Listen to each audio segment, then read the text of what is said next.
My name is Leora, and the moment I found out my husband was sleeping with my sister, I didn't scream.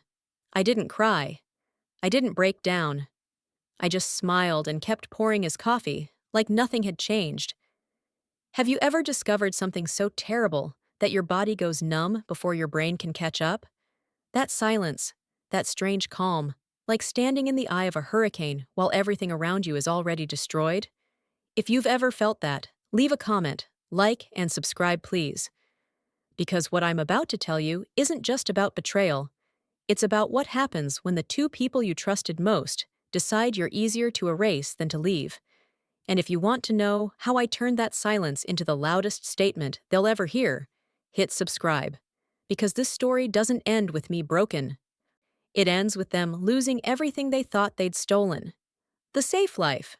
I used to think my life was boring in the best way possible. I'm 32 years old. I work as a data analyst for a healthcare company.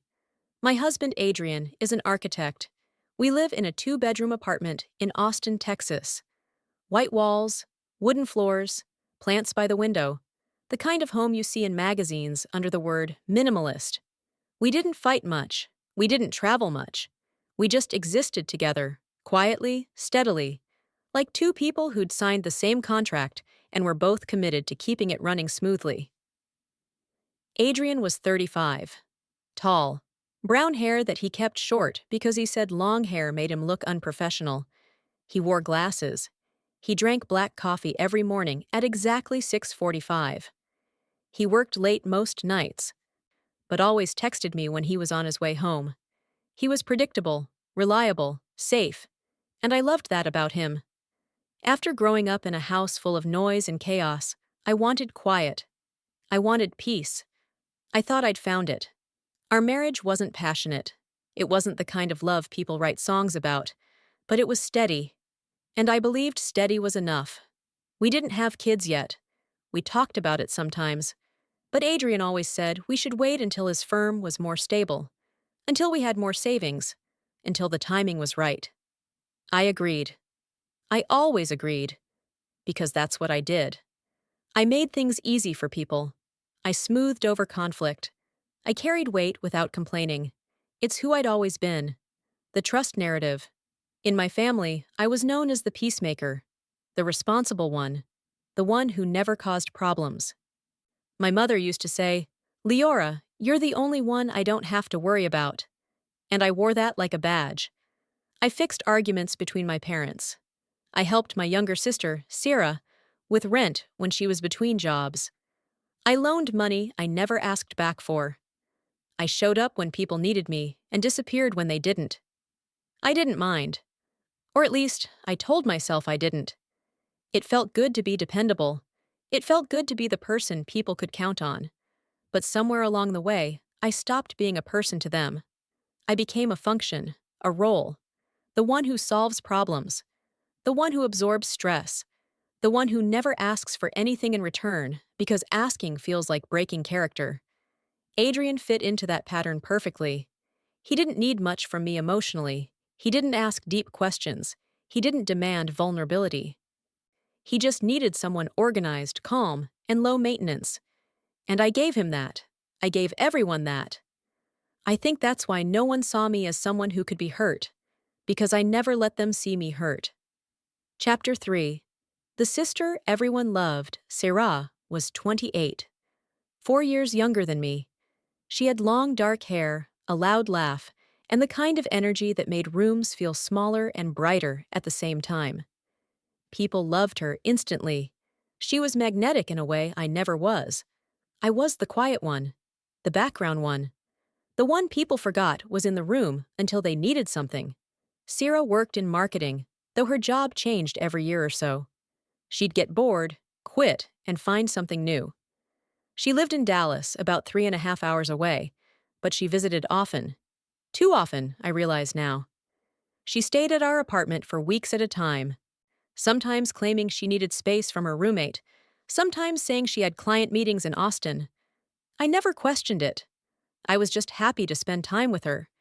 Adrian got along with her easily. They talked about design and branding. He helped her with her portfolio once. She laughed at his jokes. I thought it was nice that my husband and my sister liked each other. I thought it meant I'd built something healthy, something whole, a family that actually worked. But there was something I didn't see then, something I only understand now. Sarah didn't just fit into my life. She studied it. She watched how I moved through my marriage, how I responded to Adrian, what I didn't give him. And then she gave him exactly what I didn't: attention, admiration, excitement. She became the version of me that felt less like work. The husband everyone respected. Adrian was respected. That's the word people always used. Not loved, not admired, respected.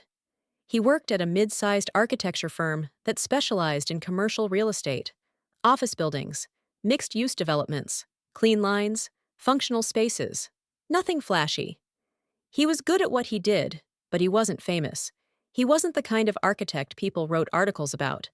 And I think that bothered him more than he ever said out loud. He talked sometimes about starting his own firm, about building something that had his name on it, about being known for more than just execution. I encouraged him. I told him he was talented. I told him he could do it. But I also told him to be smart, to wait for the right moment, to build a foundation first. I think now that he heard that as doubt, as me holding him back, as me being the reason he wasn't more. People at his firm liked him. His boss trusted him. Clients remembered his name. But he wanted more than that. He wanted to be seen. He wanted to be the one people talked about. And I think that hunger, that need to be more than reliable, is what made him vulnerable. Or maybe it just made him selfish. I'm still not sure which. The invisible woman, I started noticing it about a year into our marriage. The way I'd become optional in my own life. Adrian would make plans without asking me. He'd accept invitations and add me as an afterthought. Oh, Leora will come too, right? Like my presence was assumed but not required. At family dinners, people asked him questions about work, about his projects, about his opinions. And when they turned to me, it was always surface level. How's work, Leora? You look nice, Leora. Never anything deeper. Even with Sarah, I felt it. She'd call me to talk about her problems, her job stress, her dating life. But when I tried to share something I was struggling with, she'd cut me off halfway through with, "Yeah, that's tough. Anyway, listen to this." And I'd let it go. Because that's what I did. I absorbed. I didn't demand. I started to feel like a background character in my own story. Like everyone else was living and I was just maintaining. I kept the house clean. I kept the budget balanced. I kept the peace. But I wasn't building anything. I wasn't growing. I wasn't seen. I was just there. Useful. Quiet. Forgotten. Have you ever felt like that? Like people need you, but they don't actually see you? Like you're more of a tool than a person? If you have, drop a comment. Because that feeling, that slow disappearing, is what made me so easy to replace. I'd already made myself invisible. They just made it official. The first hairline crack. It started small. A canceled dinner. Adrian texted me one Thursday afternoon saying he had to work late. A client presentation got moved last minute. He'd grab something at the office and be home by 10. I said, okay. I always said okay. But when I texted him at 9:30 to ask if he needed me to save him leftovers, he didn't respond. He didn't respond at 10 either. He got home at 11:47. I was already in bed, pretending to be asleep. The next week, he forgot we had plans to visit my parents. I'd reminded him twice. He said he must have written it down wrong. He apologized. He seemed genuinely sorry. So I let it go. Then there was a missed call from Sarah that he didn't mention. I only knew because I saw his phone light up on the counter while he was in the shower. The call lasted 18 minutes. When I asked him about it later, casually, he said she'd called to ask about a design software recommendation. 18 minutes seemed long for that. But I didn't push. Then came the lie that felt too rehearsed. He told me he was going to a work conference in Denver for the weekend. 2 days, networking, panels. He'd be back Sunday night. I believed him. Why wouldn't I? But Sunday afternoon, I saw a photo Sarah posted on her Instagram story. A coffee cup, a window view. The caption, "Much needed reset." The tiles in the background looked familiar. I couldn't place them. Not yet. But something about it made my chest tighten. That night, when Adrian got home, I asked him how Denver was. He said it was productive. Boring panels. Decent food, cold weather. I nodded. I smiled. But something in me had shifted. Not suspicion exactly, just awareness. Like waking up in a dark room and realizing the furniture isn't where you thought it was. The accident, 3 weeks later, my laptop died. The screen went black in the middle of a work report I hadn't saved. I panicked. I needed to finish it by morning.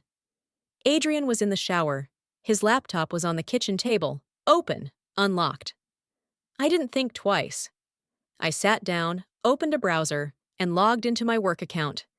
That's when I saw it. A notification bubble in the corner. His email had synced automatically. I wasn't trying to snoop. I wasn't looking for anything. But the preview of the top email caught my eye. The subject line, "Can't wait to see you again." The sender, S. Whitman. Sierra's last name. My sister's name. My hands went cold. I clicked. The email opened. It was short, sweet, familiar. "Last weekend was perfect. I keep thinking about the way you looked at me in the hotel room. Let's not wait so long next time. I miss you already." I read it 3 times. 4, 5. The words didn't change. I scrolled down. There were more. Dozens. Going back months. Some were practical. "What time should I book the room?" Others were intimate. "I love the way you say my name." My stomach turned. I kept scrolling. I couldn't stop. I couldn't breathe. But I couldn't stop. Then I saw the response. From Adrian. "I miss you too. Next month, I promise. Just need to keep things quiet a little longer." I closed the laptop. I sat there. The shower was still running. Steam crept out from under the bathroom door. I stood up. I walked to the bedroom. I lay down. And I stared at the ceiling. I didn't cry. I didn't scream. I just breathed. In, out, in, out. Like my body was trying to remember how. The pattern, the next day, I went to work like normal. I answered emails. I attended meetings. I smiled when people talked to me. But inside, I was somewhere else. I was looking back, rewinding, seeing everything I'd missed. The weekends Adrian worked late. The business trips that felt too frequent. The way Sarah always seemed to visit right after he'd been gone. The inside jokes they had that I was never part of. The time I walked into the kitchen and they both went quiet, too quickly, like I'd interrupted something. I started checking. I opened our shared calendar. I cross-referenced it with Siraj's Instagram posts. The dates lined up. A weekend he said he was in Denver. She posted a photo from a hotel bar with a blurred background. The same weekend. A Tuesday he said he had a client dinner. She posted a selfie with the caption, "Spontaneous weeknight adventures." The same Tuesday. I went further back. 6 months, 8, a year. The pattern was there. Consistent. Careful. They'd been planning around me, scheduling me out of my own life, and I'd made it easy. I'd never questioned. I'd never pushed. I just trusted. Have you ever looked back at your own life and realized you were the only one who didn't know what was happening? That everyone else was moving around you while you stood still, believing everything was fine? If you felt that, I need you to comment. Because that's the loneliest feeling in the world. And I want you to know you're not alone. The name that breaks her that night. I waited until Adrian fell asleep. Then I took his laptop into the bathroom, locked the door, and opened his files. I didn't know what I was looking for. I just knew I needed to see more. I needed to understand how deep this went. I found a folder titled S. Just the letter. Nothing else. Inside were subfolders, photos, messages, videos. I clicked on photos first. There were hundreds. Sierra at a restaurant. Sierra laughing in a car. Sierra lying in bed, hair messy, smiling at the camera. And Adrian's hand in the frame. His watch. The one I bought him for our anniversary. I clicked on messages. screenshots of their texts, conversations I was never part of. I can't stop thinking about you. When can I see you again? She doesn't understand me the way you do. She, me, I was she. I wasn't even a name in their story. I was just the obstacle, the thing in the way. Then I opened videos. I only watched a few seconds of the first one before I closed it. But those few seconds were enough. It was them, in a hotel room, laughing, touching, looking at each other the way Adrian used to look at me in the beginning. Or maybe he never did. Maybe I just thought he did. I sat on the bathroom floor, the laptop still open, the light from the screen too bright. And I felt it. Not heartbreak, not anger. Something colder. Clarity. This wasn't a mistake. This wasn't a moment of weakness. This was a choice. A long, sustained, deliberate choice. They didn't just betray me. They built a whole life behind my back. And I'd been too busy holding everything together to notice. The freeze, I didn't confront him. Not the next morning. Not that week. Not at all. I just watched. I listened. I studied him the way you study a stranger. Because that's what he'd become. Someone I didn't know. Someone I'd never known. He asked me if I was okay. I said I was fine, just tired. Work stress. He believed me, or he pretended to. I couldn't tell the difference anymore. Sarah texted me, casual messages. How are you? Miss you. I responded like normal, short, polite, because I needed her to think nothing had changed. I needed both of them to think I was still the same Leora. The easy one, the one who didn't ask questions. But inside, I wasn't the same. Inside, I was archiving, I was documenting, I was preparing. I took screenshots of every email, every message, every photo. I saved them to a cloud drive they didn't have access to. I backed them up twice. I made notes, dates, locations, times. I wasn't crying anymore. I wasn't grieving, I was working. People ask me now why I didn't just leave, why I didn't scream at him, why I didn't tell Sierra I knew. And the answer is simple. Because leaving would have given them control. Confronting them would have let them shape the narrative. I needed to see the whole picture first. I needed to know exactly what I was dealing with.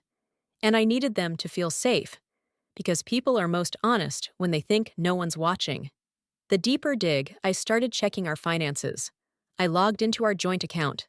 The one we used for rent, utilities, groceries. The one I managed because Adrian said he didn't have time. Everything looked normal at first. Then I noticed a pattern. Small transfers. $200 here. $350 there. Always labeled MISC or work expense. Always going to an account I didn't recognize. I called the bank. I said I needed to verify some transactions. The woman on the phone was polite. She asked for my account number. I gave it. She pulled up the details. The transfers were going to an account under Adrian's name. A personal account. One I'd never heard of. One he'd opened 6 months ago. I thanked her, hung up, and kept digging. I found more. Credit card statements for a card I didn't know existed. Charges at hotels, restaurants, flower shops. None of it was for me. I checked our insurance policies, our car loan, the apartment lease. Everything was in both our names, except the new investment account he'd opened. That one was just him. I realized what he was doing. He was separating, quietly, carefully, moving assets. Building a financial life I wasn't part of. Preparing for an exit. And he was doing it with my money. Because I was the one who paid most of the bills. I was the one with the stable income. He was using my stability to fund his escape. The hidden infrastructure. Then I found the worst part. A business registration document, filed 2 months ago. Hartwell Design Studio. A small architecture and branding firm. Sole proprietor, Adrian Hartwell. Registered address. A co-working space in Dallas. Dallas, where Sierra lived. I searched the business name, found a website, still under construction, but the About page was live. And there, in clean, modern font, was a mission statement. Hartwell Design Studio creates spaces and brands that tell authentic stories. Founded by Adrian Hartwell and Sarah Whitman, we believe the best work comes from real partnership. Partnership. They'd branded themselves. They'd turned their affair into a business plan, and they'd used pieces of my life to build it. Photos from trips we took together. Design ideas Adrian had tested on me first.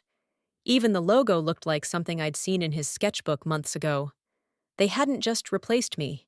They'd erased me and repurposed everything I'd given them. I sat with that for a long time.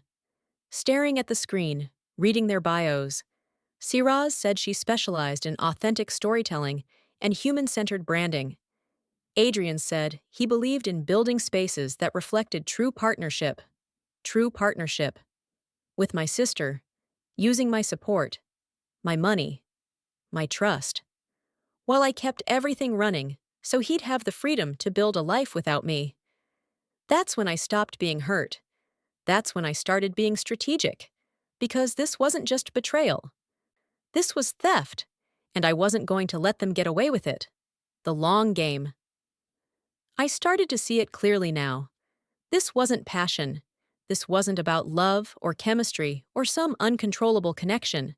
This was calculated. Adrian didn't fall for Sarah by accident. He chose her. Because she gave him something I didn't. Not just excitement, not just attention, but collaboration. A shared vision. She worked in marketing, he worked in design. Together, they could build something bigger than either of them alone. And I was the foundation. The stable income. The quiet support. The one who paid the rent so he could take risks. The one who never asked for more, so he never had to give it. I kept his life predictable, so he could afford to dream. And the moment he found someone who could help him execute that dream, he started phasing me out. I wasn't betrayed for being bad at something. I was betrayed for being too good at my role. I made his life so easy that he forgot I was a person. I became a function. And functions can be replaced. The narrative theft, I went back to the website. I read every page. The Our Story section made me sick. It was written like a love story. Adrian and Sarah met through family and quickly realized they shared a vision for creating meaningful, authentic work. Their collaboration is rooted in trust, creativity, and a belief that the best partnerships challenge you to become more. Family. They mentioned family, like I was just a bridge they'd cross to find each other. Like I was a setup, a meet-cute, not a wife, not a sister, just a narrative device in their origin story. There were photos too, professional shots. Adrian and Sarah standing in a minimalist office space, both smiling, both looking confident. The kind of photos you use for press releases and investor decks. The kind that say, we're serious, we're legitimate, we're the future. And then I saw it. A photo I recognized. From our honeymoon. Adrian and I had gone to Seattle. We'd taken a photo in front of a glass building downtown. Same angle, same building. But in this version, I'd been cropped out. It was just Adrian, alone, standing in the same spot I'd stood beside him. They'd erased me from my own memory and used it to sell their new story. The sister's role, I started looking at Sarah differently. Not as my sister. Not as the victim of a complicated situation. But as a strategist. Because the more I uncovered, the more I realized she wasn't just along for the ride. She was driving. I went back through her social media. Posts I'd liked without thinking. Captions I'd scrolled past. 6 months ago, she'd posted about finding your creative partner. 4 months ago, the best collaborations come from unexpected places. 2 months ago, building something from the ground up with someone who sees your vision. She was documenting it, publicly, framing herself as an entrepreneur, a creative, someone who took risks and built things. And I'd liked every post. I'd commented supportive things. So proud of you. You're going to do amazing things. I'd been cheering for my own erasure. Sarah wasn't just the mistress. She was the upgrade. The next version. She had the skills Adrian needed, the energy I didn't have, the ambition that matched his. And she'd studied me long enough to know exactly what I wasn't giving him. So she gave him that, and he took it. Because why wouldn't he? It was easier than asking me to change. Easier than being honest. Easier than choosing me. The erasure I found more edited photos, a gallery on Adrian's laptop labeled Portfolio Web. Every image had been altered. Pictures from our life together, me removed, cropped out, blurred into the background, replaced with Sarah in some. In others, just erased entirely like I'd never been there. A photo from a dinner party we hosted. I'd been standing next to Adrian. Now it was just him. A picture from a work event. I'd been holding his arm. Now his arm hung at his side. Empty. The background stretched to fill the space where I'd been. They weren't just moving on. They were rewriting history, making it look like I'd never existed, like Adrian's life had always been leading to Sierra. Like I was a rough draft, a placeholder, a version 1.0 that got deleted when the real thing came along. Have you ever been erased like that? Had someone you loved act like you were never part of their story? If you have, tell me in the comments. Because I need you to know that you're not crazy, you're not imagining it, and you're not alone. The psychological betrayal, the affair hurt. But this was worse. Because they didn't just cheat, they gaslit me. They made me feel like I was imagining problems when I asked questions. They made me feel needy when I wanted time. They made me feel boring when I wasn't enough. Adrian would sigh when I talked about my day. He'd check his phone when I tried to share something that mattered to me. He'd say he was tired when I suggested we do something together. And the whole time, he was giving Syrah everything I was asking for. Energy, attention, presence. He wasn't tired. He was saving it for her. And Sarah. She'd hug me and tell me I worked too hard. She'd say I needed to relax more, enjoy life, stop being so serious. And I believed her. I thought she was trying to help me. But really, she was pointing out my flaws. She was highlighting everything Adrian was missing in me. She was making space for herself by showing him I wasn't enough. They'd been manipulating me, both of them. Not with lies, with truth. Selective truth. They'd told me I was stressed, so I'd think my suspicions were paranoia. They'd told me I was overthinking, so I'd stop asking questions. They'd made me doubt myself so they could keep doing what they were doing without interference. That's the real betrayal. Not the cheating. The psychological dismantling. The slow, steady erosion of my reality until I didn't trust my own instincts anymore. They didn't just betray me. They tried to make me complicit in my own erasure. The realization, I sat in my car one afternoon, parked outside a grocery store, hands on the steering wheel, staring at nothing. And it hit me all at once. I wasn't cheated on. I was replaced. There's a difference. Cheating is impulsive, messy, emotional. This was planned, structured, intentional. They'd built a whole life while I was busy maintaining ours. They'd created a future I wasn't part of while I was paying for the present. They'd turned my marriage into a transition period, a bridge, a temporary arrangement until they were ready to go public. I wasn't a wife. I was infrastructure. And the moment they didn't need me anymore, I'd be discarded. Quietly, carefully, with just enough care to avoid legal trouble.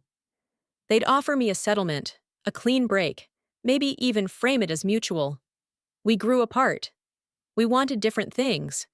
And people would nod. Because people always believe the calm, reasonable version of events. But I knew better now. I knew what they'd done. And I knew what they were planning. And I wasn't going to let them control the narrative. Not this time. This time, I was going to make sure the truth came out. At the worst possible time. The fake normal, I became a different kind of actor. Not the peacemaker anymore. Not the easy wife. I became someone who smiled and listened and pretended everything was fine while I built a case in the background. Adrian would come home and tell me about his day. I'd nod, ask questions, seem interested.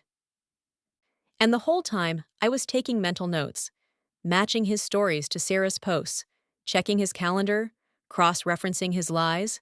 Sarah would call me. We'd talk about her life, her work stress, her dating struggles. She'd complain about being single, about how hard it was to find someone who understood her. And I'd listen, I'd sympathize. I'd tell her the right person would come along. And she'd thank me for being such a good sister. The performance was exhausting, but it was necessary, because the moment they knew I knew, They'd scramble. They'd delete evidence. They'd align their stories. They'd prepare defenses. I needed them comfortable, overconfident. I needed them to think I was still the same Leora, the one who didn't ask hard questions, the one who could be managed. Chapter 20. The Evidence Archive. Every night, after Adrian fell asleep, I worked. I saved everything to an encrypted cloud drive. Emails, screenshots, photos, bank statements, business registration documents, every piece of evidence I could find. I organized it by date, by category, by relevance. I built a timeline, a narrative, a case. I documented conversations too. When Adrian lied about where he'd been, I noted it. When Syrah posted something that contradicted his story, I screenshotted it. When money moved between accounts, I tracked it. I wasn't emotional about it anymore. I was methodical, precise, cold. I also started recording, not illegally, just conversations where I asked direct questions, and he gave me lies. Where were you last Tuesday? A client meeting. I'd check. No client meeting on his calendar, no email confirmation. Just a block of time labeled personal. I saved it all. People ask me now if I felt guilty, spying on my own husband, pretending with my own sister. And the answer is no, because they'd been spying on me for months, pretending with me for months. I was just leveling the playing field. The legal mindset, I stopped thinking like a wife and started thinking like a prosecutor. What would hold up in court? What could be dismissed as circumstantial? What was undeniable? I reached out to an old college friend, Maya.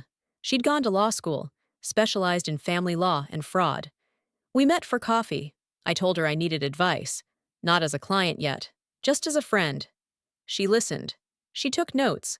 And when I finished, she looked at me with something like respect. "This isn't just infidelity," she said. "This is financial manipulation. Asset concealment. Potentially fraud if he used joint funds to start a business you didn't consent to." I asked her what I could do. She told me to keep gathering evidence, to document everything, to avoid confrontation until I was ready to file. "The moment you confront him," she said, "the clock starts. He'll move money. He'll change passwords. He'll lawyer up. You need to be ready first." I thanked her. I paid for her coffee, and I went home and kept gathering. The professional Ali Maya agreed to represent me. Quietly, we drafted paperwork, divorce filings, asset freeze requests, injunctions to prevent him from moving money. We prepared everything in advance, ready to file the moment I gave the word. She also helped me open new accounts, in my name only. I started redirecting my paychecks, moving my savings, creating financial separation, not all at once, slowly, carefully, so he wouldn't notice. I changed passwords on everything: email, bank accounts, cloud storage. I enabled two-factor authentication. I locked him out of anything that was mine, and I did it so gradually that he never questioned it. I also started pulling back financially. I stopped paying for his expenses. When he asked why, I said I was trying to budget better. He accepted it without argument, because he didn't actually care how the bills got paid. He just cared that they did. The public setup, then I found out. Adrian was speaking at a major architecture summit in Houston, a 3-day event, panels, networking, presentations. He'd submitted a proposal months ago. It had just been accepted. He was thrilled. He told me about it over dinner one night. Said it was a huge opportunity, a chance to get his name out there, to be seen as more than just an employee. "I'm thinking of using it to launch the new firm," he said casually. "Soft launch. Just introduce the concept, see how people respond." I asked if Syrah was involved. He hesitated, then said yes. She was going to help with the branding presentation, make it more polished, more professional. She'd done this kind of thing before. I nodded, said it sounded exciting, asked when it was. He told me, 6 weeks away. I smiled, told him I was proud of him, and inside, I started planning. Because this wasn't just a speaking event. This was a stage, a public stage, with investors, with media, with colleagues and competitors, and everyone who mattered in his field. This was the moment he'd been building toward, the moment he'd been using me to prepare for, and it was going to be the worst possible time for the truth to come out. The announcement Adrian was scheduled to speak on the second day of the summit, a 45-minute presentation titled Designing Authentic Partnerships: How Personal Connection Shapes Creative Collaboration. The irony wasn't lost on me. The event was live-streamed, open to the public, recorded for later distribution. It was his biggest audience yet. Exactly the kind of visibility he'd been chasing for years. The kind that could make or break a new firm. He spent weeks preparing, rehearsing his talk, refining his slides, coordinating with Sarah. She flew in a week early to help him finalize everything. She stayed at our apartment, in our guest room, eating meals at our table, smiling at me like we were all one big happy family. I played along. I made coffee in the mornings. I asked how the preparation was going. I wished them both good luck. And every night, after they went to bed, I finalized my own preparation. The sister's role, Sarah, wasn't just helping, she was co-presenting. Adrian had worked it out with the organizers, a joint presentation, two perspectives, the architect and the brand strategist. They'd even updated the title, Designing Authentic Partnerships, a Case Study in Creative Collaboration. The case study was them, their new firm, their partnership. They were going to use the summit to launch publicly, to tell their story, to introduce themselves as a team. And they were going to do it in front of hundreds of people who respected Adrian, who trusted him, who had no idea what he'd done to get there. Sarah rehearsed her parts in our living room. She talked about the importance of authenticity in branding, about how the best work comes from real relationships, about partnership built on trust. I watched her practice. I made notes on her delivery. I told her she was doing great, and inside, I counted down the days. The perfect stage, the summit, was at the downtown Houston Convention Center. Big venue, professional production, live stream with chat features, press coverage. Every major firm in the region had people there. Adrian's boss, his colleagues, potential clients, potential investors, everyone who mattered. The presentation was scheduled for 2 p.m. Peak afternoon slot, right after lunch when people were alert and engaged. The room would be full. The live stream would have maximum viewers. It was perfect timing for a launch. It was also perfect timing for exposure. Maya had helped me coordinate everything. We'd prepared a legal packet, every piece of evidence, organized, verified, time-stamped. We'd written a cover letter explaining the situation: fraud, asset concealment, misuse of marital funds. Infidelity was mentioned but wasn't the focus. This was about money, about theft, about deception that had legal consequences. We'd also prepared a shorter public statement. Factual, unemotional. Just the timeline, the evidence, the truth. No opinions, no accusations. Just documented reality. Maya had contacts at several legal blogs and industry publications. We'd sent them the information under embargo. Time to release at exactly 2:15 p.m., 15 minutes into Adrian's presentation, right when he'd be introducing Sarah, right when he'd be talking about authentic partnership. The silence before impact. The night before the summit, Adrian asked me if I was okay. He said I seemed distant lately, quiet. I told him I was just tired. Work had been stressful. He accepted it, kissed my forehead, told me things would get better soon.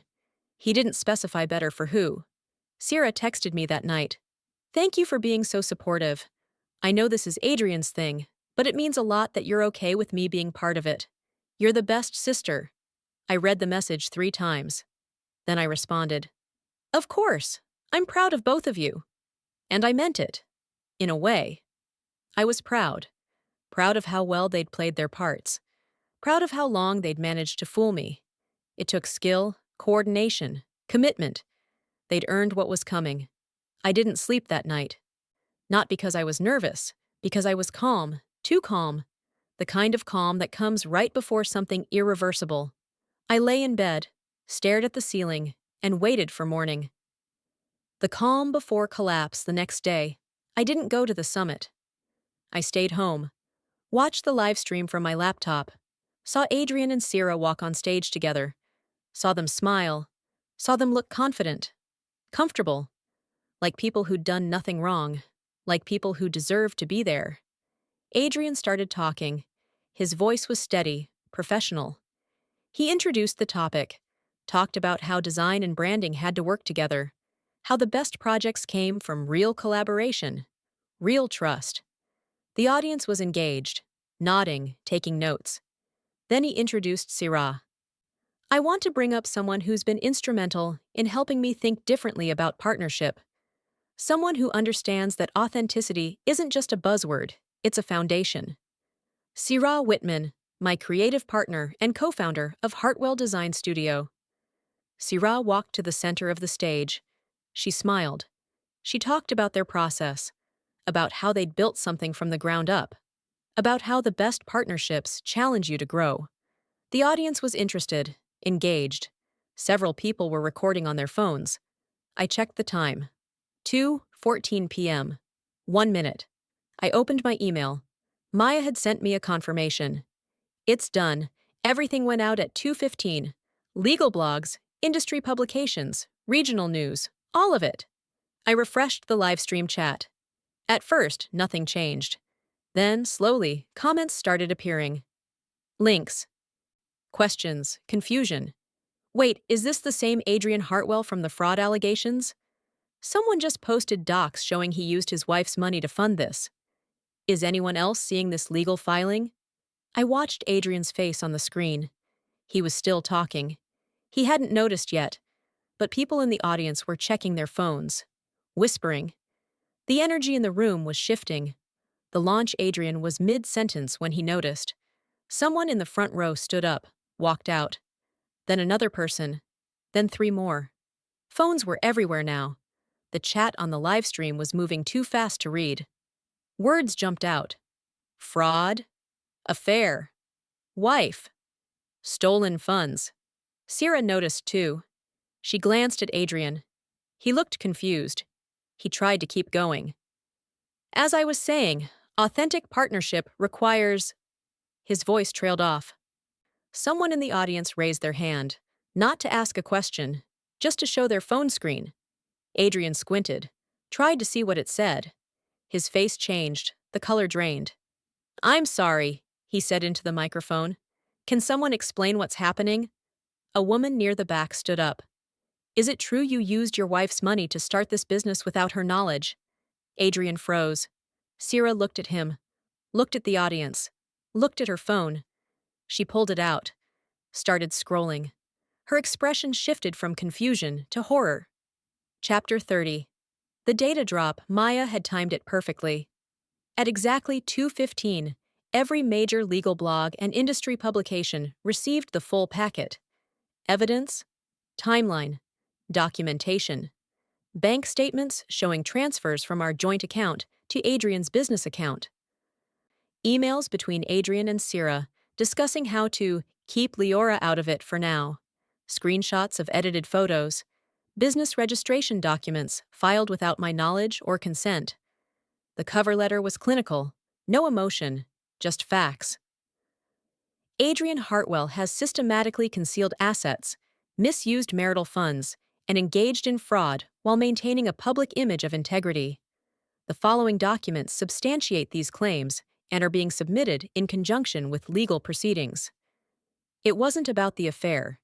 It was about the theft, the deception, the lies, and it was all documented, undeniable, time-stamped, verified. The legal blogs posted first. Then the industry publications picked it up. Then Twitter. Then LinkedIn. Within minutes, it was everywhere. Adrian's name, the firm name, photos of him and Sierra on stage. And right next to it, screenshots of the evidence. The screens people in the audience weren't even pretending to pay attention anymore. They were reading, scrolling, sharing.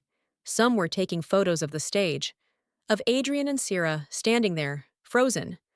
Others were filming. The live stream chat was chaos. Hundreds of comments per second. This is insane. I can't believe he's still on stage. Someone stop this. Is the wife here?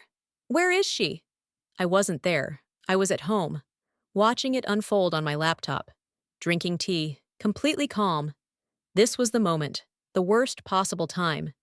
The exact second when Adrian was supposed to be launching his dream. The second when he was supposed to be respected, admired, seen, and instead, he was exposed. A man from the back of the room stood up. He identified himself as an investor who'd been considering funding the firm. "I'm pulling out," he said loudly. "Effective immediately." He walked out. Others followed. The moderator, a woman in a gray suit, stepped onto the stage. She spoke quietly to Adrian and Sierra. I couldn't hear what she said, but I could see their faces. Adrian looked like he was going to be sick. Sierra was crying, silent tears streaking her makeup. The moderator turned to the microphone. "We're going to take an unexpected break. Thank you for your understanding." The stream cut to a technical difficulties screen. But it was too late. The damage was done. Screenshots had been taken. Clips had been saved. The moment Adrian Hartwell's career imploded was now permanent. Searchable, shareable, forever. The energy shift. I got a text from Maya. "It's trending. Shock Hartwell scandal. Over 10,000 mentions in the last 20 minutes. I opened Twitter. She was right. The summit hashtag had been overtaken. People were posting clips, analysis, hot takes. Some were sympathetic to me. Others were critical of Adrian. A few were defending him, saying we should wait for his side. But the evidence was too clear, too documented. There wasn't really another side to tell. LinkedIn was worse. Adrian's colleagues were commenting. Some were disappointed. Others were angry. A few were making jokes. His professional reputation, the thing he'd built over years, was disintegrating in real time. Someone found Sierra's Instagram. Her posts about building something meaningful and finding your creative partner were being recontextualized. People were commenting. Was the creative partner your sister's husband? Authentic partnership means stealing someone's life. Sierra's account went private within an hour, but the screenshots had already been saved, shared, archived. You can't delete what's already been copied 1,000 times. The exit, by 3 p.m., the summit had released a statement. Due to unforeseen circumstances, today's 2 p.m. presentation has been canceled. We are reviewing the situation and will provide updates as appropriate. We apologize for any inconvenience. Unforeseen circumstances, as if fraud and public exposure were just minor scheduling conflicts. Adrian tried to call me. 14 times. I didn't answer. Sierra tried too. 10 calls. 8 texts. Please pick up. We need to talk. This isn't what it looks like. I blocked her number. Maya called me. They're going to want a meeting. Damage control, settlement offers. Are you ready? I told her I was. She said she'd handle it. I didn't need to speak to them directly. Everything could go through her. I thanked her, hung up, and sat in the quiet of my apartment. The apartment I'd paid for, the life I'd built, the space that was finally, completely mine again. I didn't feel victorious. I didn't feel happy. I just felt finished. Like I'd been carrying something heavy for years and had finally set it down. My shoulders hurt, my head hurt, but I could breathe. The calls didn't stop. Adrian, Sierra, Adrian's mother, my own mother, everyone wanted to talk, to explain, to mediate. I didn't answer any of them. I let them go to voicemail. I listened to the messages once, then deleted them. Adrian's were desperate. "Leora, please. Let me explain. It's not what you think. I made mistakes, but we can fix this. Please, just talk to me." Sierra's were defensive. "You had no right to do that. You humiliated me. You ruined everything. I thought you loved me. I'm your sister." My mothers were disappointed. "Leora, this was too far. I understand you're hurt, but airing private family matters publicly? That's not how we handle things. Call me back. We need to talk about this." I didn't respond to any of them, because what they wanted wasn't a conversation, it was control. They wanted to manage the narrative, to soften the blow, to make me the villain for refusing to be quiet, and I was done being managed. The narrative flip within 48 hours, the story started to shift. Adrian released a statement through a PR firm. It was carefully worded, apologetic but vague. I deeply regret the pain I've caused. I made serious errors in judgment, both personally and professionally. I am committed to making things right and taking full responsibility for my actions. Taking responsibility, but not specifying what actions. Not admitting to fraud. Not mentioning Syrah by name. Just a blanket apology designed to seem humble without actually confessing to anything legally actionable. Syrah posted her own statement on Instagram. Longer, more emotional. I never intended to hurt anyone. I got caught up in something I didn't fully understand. I've lost my sister, and that's a pain I'll carry forever. I'm sorry for my part in this, and I'm stepping away from all professional projects to focus on healing and personal growth. Stepping away. As if it was her choice. As if the firm hadn't already been dropped by every investor and partner who'd been considering working with them. People were divided. Some believed them. Said everyone makes mistakes. Said I was vindictive for going public. Others sided with me. Said I had every right to expose fraud. Said they would have done the same thing. The discourse was loud, messy, exhausting. But the facts didn't change. The evidence was still there. The timeline still proved what they'd done, and no amount of apologies or PR spin could erase that. The offer, a week later, Maya called me. They want to settle. Adrian's lawyer had reached out. They were proposing a financial settlement. I'd get the apartment, a lump sum payment, full separation of assets. In exchange, I'd sign an NDA, a non-disparagement clause. A binding agreement not to discuss any details of the marriage, the affair, or the business publicly ever again. The offer was generous. More money than I'd expected. Enough to disappear comfortably. To start over without financial stress. They were trying to buy my silence. To erase the story they couldn't control. Maya asked what I wanted to do. I thought about it for a long time. Sitting in my apartment. Looking at the walls I'd painted. The furniture I'd chosen. The life I'd built while they'd built theirs behind my back. And I realized something. I didn't want their money. I had my own. I didn't want their apologies. They weren't real. I didn't want their explanations. They wouldn't change what happened. What I wanted was for the truth to stay visible, for their names to stay linked to what they'd done, for the consequences to stick. The refusal. I told Maya to decline the offer. She wasn't surprised. "You're sure?" she asked. "This would give you a clean financial break. You'd be set." I was sure, because taking their money would mean letting them buy back their reputations. It would mean trading my voice for cash. And my voice, my story, my truth, was worth more than anything they could offer. Maya sent the refusal letter. It was brief. Ms. Hartwell declines the proposed settlement. She has no interest in signing non-disclosure or non-disparagement agreements. She reserves the right to speak freely about her own experiences. Divorce proceedings will continue as filed. Adrian's lawyer called Maya back within an hour, tried to negotiate, tried to add more money, tried to adjust the terms. Maya told them the answer was final. I wasn't interested in negotiations. I was interested in divorce, clean, legal, public record. The call ended badly. Adrian's lawyer told Maya I was making a mistake, that I'd regret this, that I was letting anger cloud my judgment. Maya told him to direct all future communication through her office and hung up. That night, Adrian showed up at the apartment. I'd changed the locks. He knocked, rang the doorbell, called my name through the door. I didn't answer. Eventually, he left. I watched from the window as he sat in his car for 20 minutes, head in his hands. Then he drove away. I didn't feel bad for him. I didn't feel anything for him. He was a stranger now, someone I used to know. Someone I'd stopped knowing a long time ago without realizing it. The new platform, 3 months later, I started something new. Not for revenge, not to keep fighting, but because I realized I wasn't the only one this had happened to.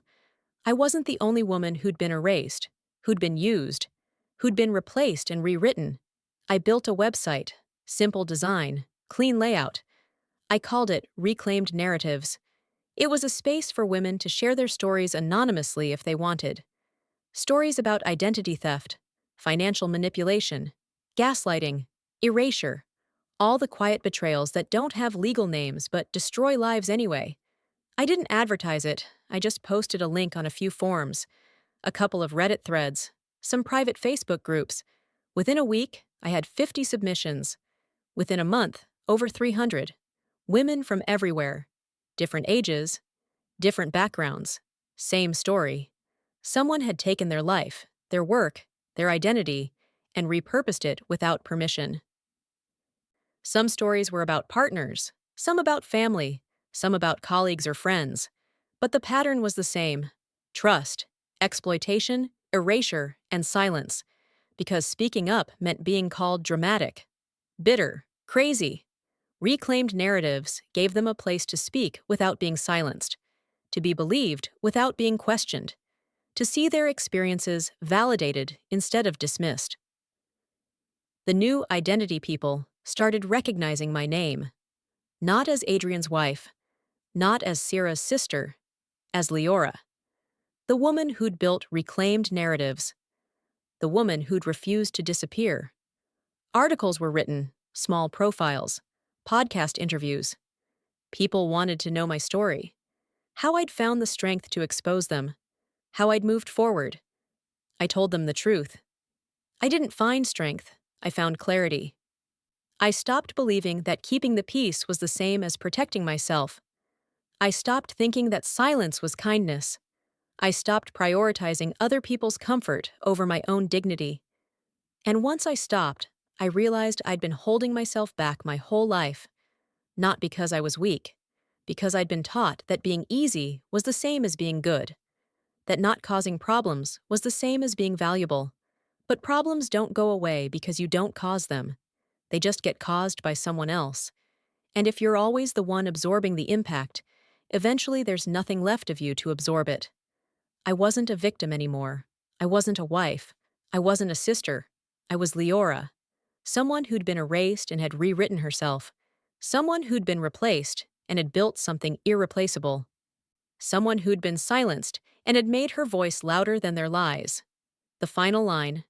A year after everything happened, I got a message. From Sierra. Not through text. Through the Reclaimed Narratives contact form. She'd submitted a story, anonymously, about a woman who'd betrayed her sister and lost herself in the process. About regret. About shame. About not knowing how to fix what she'd broken. I read it twice. Then I archived it without publishing. Not because I didn't believe her, because her story wasn't mine to share. She'd have to find her own way to reclaim her narrative, just like I had. I never heard from Adrian again. His firm never launched. His career never recovered. Last I heard, he was working at a mid-level firm in another state, doing the same work he'd done before, designing buildings no one would remember. Living the quiet life he'd tried so hard to escape. And me? I'm still here, still running Reclaimed Narratives, still helping women find their voices, still learning how to live in a story that's entirely mine. No one else's name in the title, no one else's version of events. Just me, Leora, the woman who refused to wait for permission to matter. If you've ever been erased, ever been told your pain doesn't count, ever been made to feel like you're the problem for speaking up, I want you to know something. You're not crazy, you're not bitter, you're not too much, you're just finally telling the truth. And the truth is always uncomfortable for people who benefit from lies. So tell it anyway, speak anyway, exist anyway. Because your story matters. And no one, no matter how much they love you or how long you've known them, has the right to erase you from it. Closing engagement. Thank you for staying with me through this whole story. If this resonated with you, if you've lived through something similar, Or if you know someone who has, please leave a comment, share your experience, let other people know they're not alone. Because that's how we reclaim power. Not by staying silent, not by being easy, but by being loud, honest, and impossible to ignore. And if you want to hear more stories like this, stories about women who refused to disappear, who fought back with intelligence instead of anger, who rebuilt themselves from nothing, hit subscribe. Because I'm not done telling them, and neither are you. Your voice matters, your story matters, and you matter. Don't let anyone ever tell you otherwise.